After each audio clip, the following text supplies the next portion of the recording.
Okay, so picture this. I am deep in the woods, squatting behind a tree, minding my own business, when suddenly I realize I have no idea where I am. Turns out this is not some rare survival scenario. This is actually the most common way that people get lost in the woods. Yeah, stepping off trail, specifically stepping off trail for a bathroom break, but leaving the trail, not being able to get back to the trail, not being able to find the trail afterward is it is the most common reason that people lose their way. And if you think getting lost is scary, you should try doing it with your pants around your ankles. But don't worry, we're going to cover how to avoid this entire situation. The getting lost part, not the pooping part. The pooping part is on you.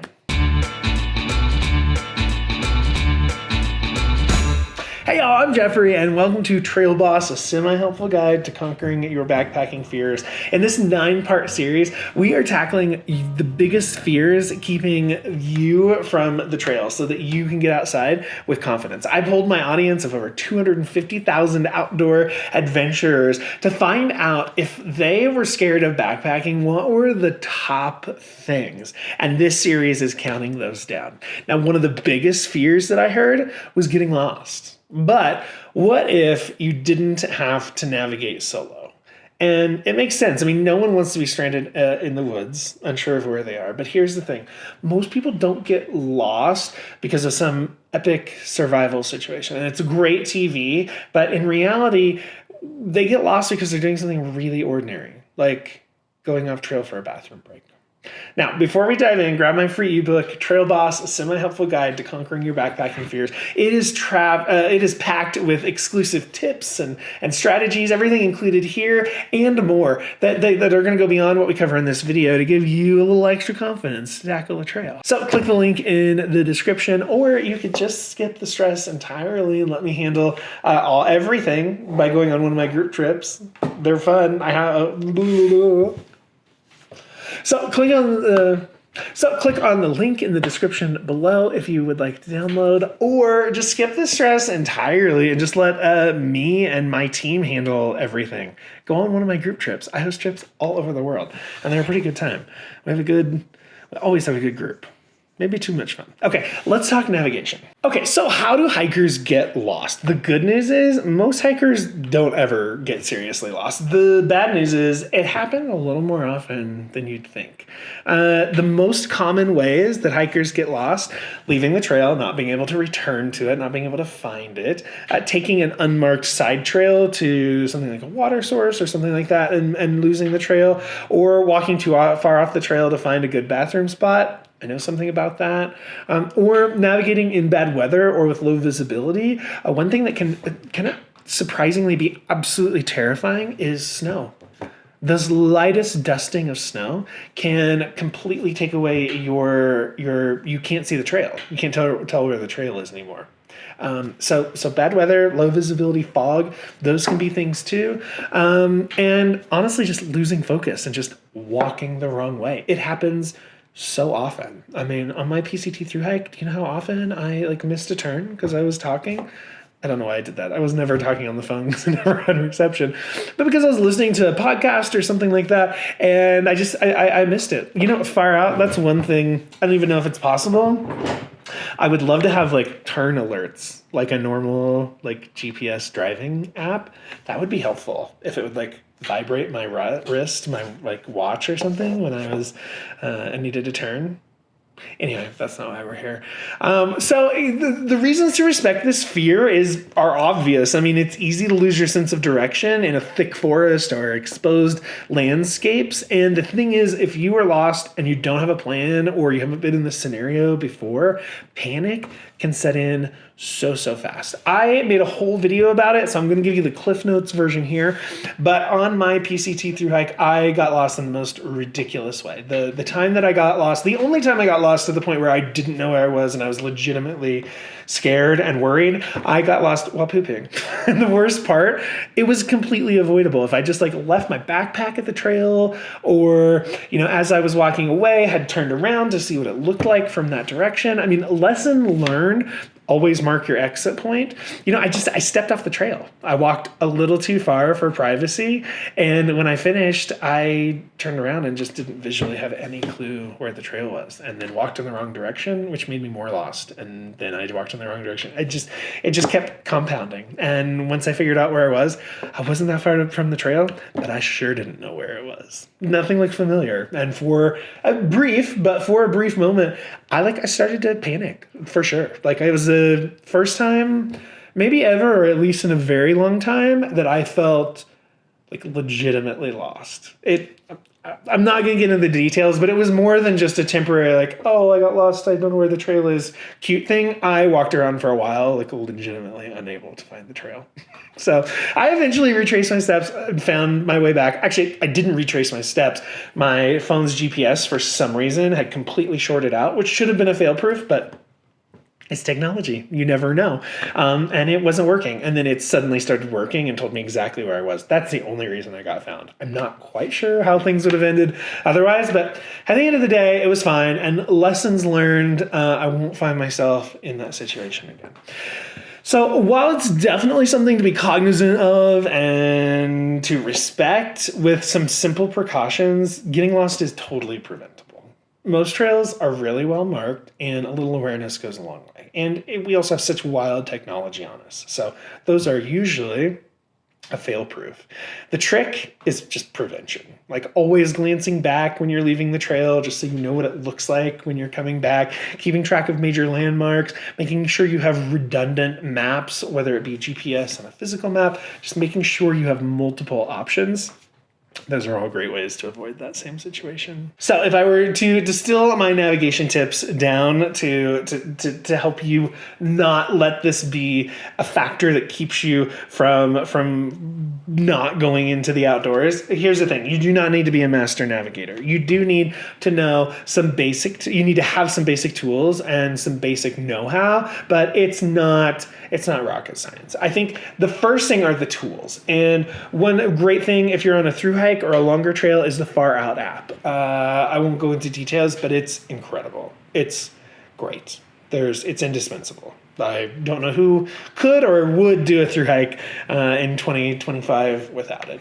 Next is Garmin inReach. Garmin and other brands have multiple GPS messaging devices now. The Garmin inReach Mini 2 is what I carried on my thru hike. It is probably the one that is my top pick for various reasons, but Garmin has other ones, and there's also other brands, Spot. There's all kinds of these. One big delineation between them is that most of them do not allow outbound and inbound messaging other than with SOS emergency responders. So that's a big consideration. But I highly, highly, highly recommend one of those. I would never. Yes, if they didn't exist, we would survive. People for millennia have been in nature without a Garmin inReach Mini 2. But in 2025, I absolutely, it's indispensable. It would be one of the first things I would put on any thru hike packing list. Big fan of my Garmin inReach Mini 2. Also, just for regular life. I also take it on road trips when I'm driving through remote areas. It completely saved me in a blizzard in remote eastern Colorado when an interstate was shut down at 3 a.m. one night. If I had kids who were traveling abroad, the thing is it can get a message out via satellite. It doesn't rely on cell phones or Wi-Fi. It can get a message out via satellite anytime on the planet, as I understand it, anywhere on the planet. It just has to have a clear view of the sky, and it can send a message. And Garmin now has one that can send photos, maybe even videos, I'm not sure, but it can send multimedia messages. So all that to say, I highly recommend one of those devices, and they're a great fail-safe. And then at the end of the day, physical maps. It's hard on a thru hike because it's so many freaking maps. I didn't carry physical maps, but it's the no-brainer, fail-proof. If you can carry a physical map, carry a physical map. Carry a physical map.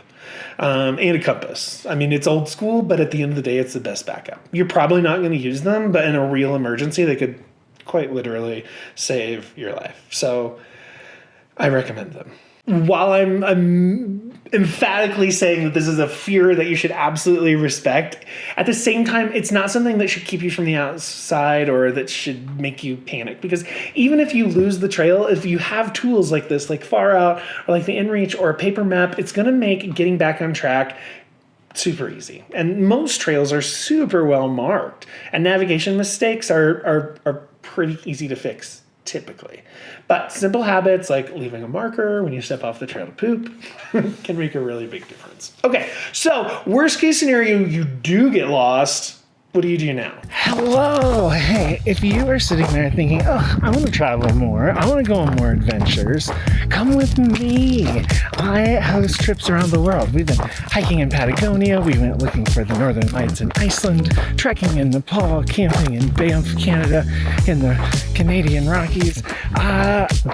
We do it all, and we have a real good time. Everyone's welcome.